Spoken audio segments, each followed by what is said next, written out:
Yun, iti-testingin tayo. Yan palang bandang kaliwa na yan, papunta na ng BGH, gano'n. Punta ng town. Dito sa kanan, yan, papunta ng Lion's Head, Cannon Road, pero sarado ang Cannon Road. So dito tayo. Itong diretsyo na to, this is Luwakan. Luwakan Road. So, naisip ko itong i-video kasi maraming haka-haka, maraming sabi nila may white lady daw dito sa Luwakan. So ayan, umalis tayo doon sa pinag-standbyan ko kanina ng almost 12 na yan. Ayun, titignan natin kung ano nga kasi maraming naging balita na mayroong sumasakay ng taxi tapos biglang nawawala.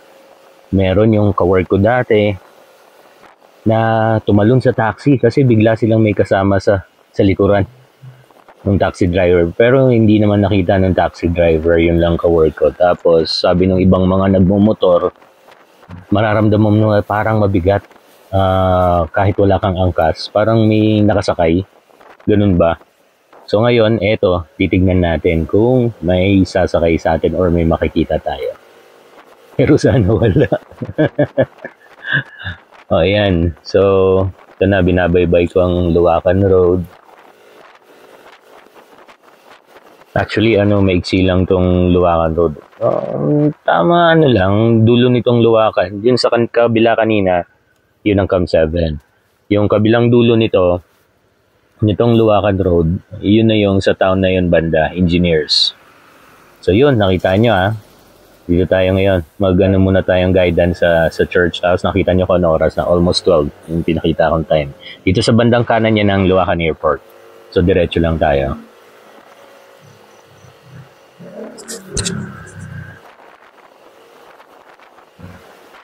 Ayan na, binabaybay ko na ang Luwakan. Pero pag ganitong oras, mangilan-ngilan na sasakyan ang makikita nyo kasi yung iba, oras ng pasok dun sa mga call center, sa MOOG, sa TI. Ganitong oras. Ito nga palang bandang kanan ko, na yan part na ng MOOG yan. Yan, MOOG na yan.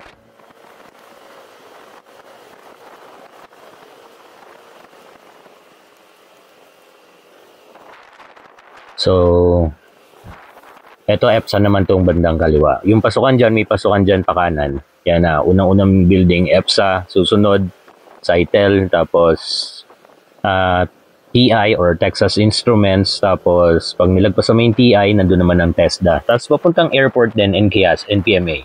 Doon sa kaliwa niyan. Dito sa bandang, sa kanan na yun. Ito sa bandang kaliwa ko, Sitel din yan. Site 3. Yung dun sa pakanan, Site 1 ng Sitel. So, diretso lang tayo. Ito napapansin ko, naglolo ko na yung camera ko Pero itong kanan pala yan Bangko Sentral, katabi niya NFA. Katabi ng NFA, another MOOG. MOOG building din. Tapos may papasok doon, Happy Hollow. Ayan naglolo ko talaga yung camera ko. So, yun yung indicator niya. Kaya medyo huminto muna ako rito sa NFA. Hindi ko pa naman ma-view kung may na-capture o wala. Pero yan, tinatry ko i-engage ulit.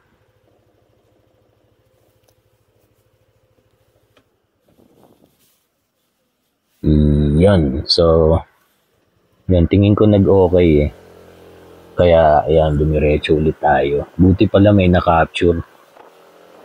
So yan yung bandang kanan natin, NFA, MOOG.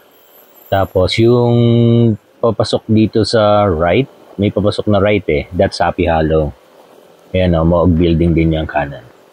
Tapos Happy Hollow na, pag lumiko ka pakanan, may kalsada dito ang pakanan yan. Pamuntang Happy Hollow yan. So dire-diretso lang. This is Luwakan, yung bandang kanan, part na yan ng Camp Chanhae. So, diretso lang tayo. Itong nung nandito na ako sa part na to, kinakabahan ako. Di ko nga alam kung bakit noon nasa Kias kami nakatira, lagi naman akong dumadaan dito. Pero, minsan kotse, minsan nakamotor. Pero hindi ko naiisip yung White Lady nun. Pero ganun pala, no? Pag yun ang pakay mo, na kung may makikita ka or may mararamdaman, kakabahan ka pala talaga. Yan, nakita nyo kung gaano kadilim sa luwa. Ang pinauna ko yung sasakyan na yun kasi gusto ko medyo mag-minor. Kaya pinauna ko sila. Ayan, yung bandang kaliwa pala dyan ang watershed. So, diretso lang tayo. Noon, meron akong kwento na nalaman na dati pala may puno na malaki dito na halos nasa gitna na ilang beses nang trinay putulin. Lahat daw ng nag-try na putulin is namamatay. Pero wala naman na yung puno eh. So, merong nakaputol. Hindi ko lang alam kung ano nangyari doon sa nakaputol ng puno. Yung puno rin sa gitna noon. So, yun na. Binabaybay ko ng luwakan. So, mangilan-ilan lang talaga ilaw dito eh. Tsaka, sobra kaba ko rito. Feeling ko yung may sumasakay sa likod ng motor. Ganun yung feeling. Sabihin nyo pag may nakita kayo. Kaya sinaside-side ko. Sabi nila kasi bigla-bigla daw mayroong papara rito. May White Lady. Yan. Kaya medyo binabagalan ko. Kung may napansin kayo, please comment kung saang banda.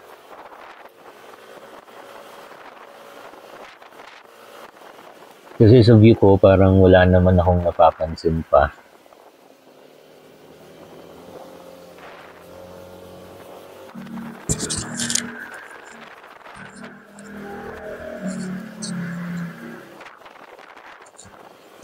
Wala naman ako napapansin pero kinakabahan ako. Dahil mangilan-ngilan lang yung ilaw. At saka talagang gubat yan, side to side gubat. Bangin, gubat, yan. Kaliwa bangin, sa kanan yan, gubat. As in gubat ng Camp Johnny area yan eh. Talagang puro puno dyan. Kaya feeling ko pag tumitingin ako yung may nakikita ako. Ewan ko ba. Kaya lalo na yun, sa mga part-part na madilim na ganito.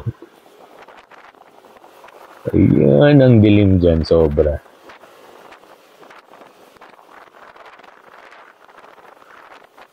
Ito na yung feeling ko rin na merong nakaangkas sa likod ko. Ewan ko, feeling lang. Pero sabi nila may umaangkas daw rito. Mararamdaman mong mabigat eh. Pero sa akin, pakiramdam ko parang tama pa naman. Ayan, papasok na ng yan, ng Scout Barrio. Scout Barrio area na to. Tapos, may church dito sa bandang kanan. Paglagpas lang itong building dito na isa yan. Paglagpas dito, banda dyan, church na sa kanan.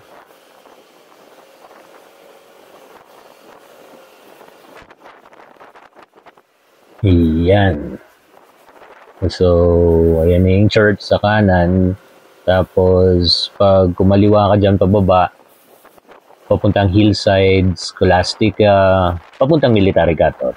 So, sundan lang natin tong kalsada. Luwakan pa rin to Pero bandang entrance na ng Camp John Hay.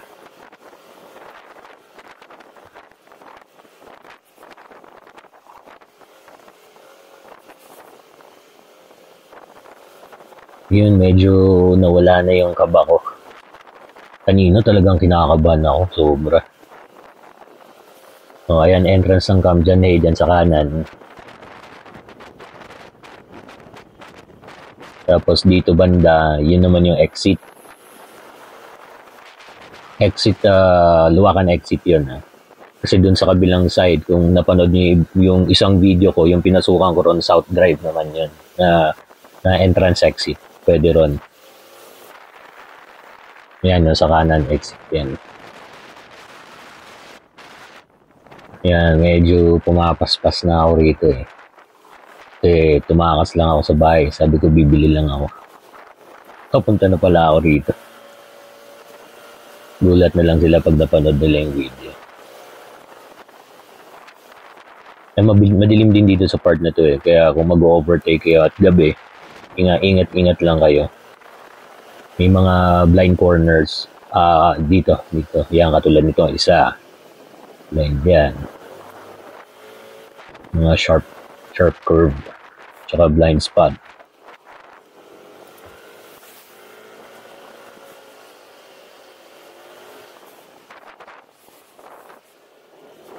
Almost town na rin.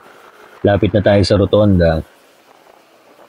Itong bandang kaliwa ko, yun yung pastries area. Tapos papasok dito, papunta ng Fat Boys Grill, papunta ng Mario's.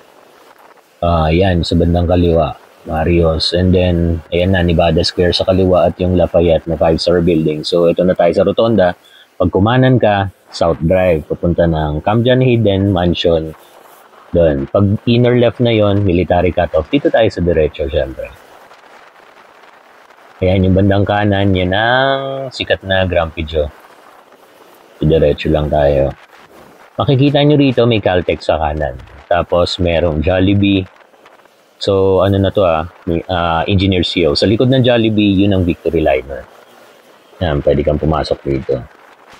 Tapos, yung building na yan sa right, yan ang Pag-ibig.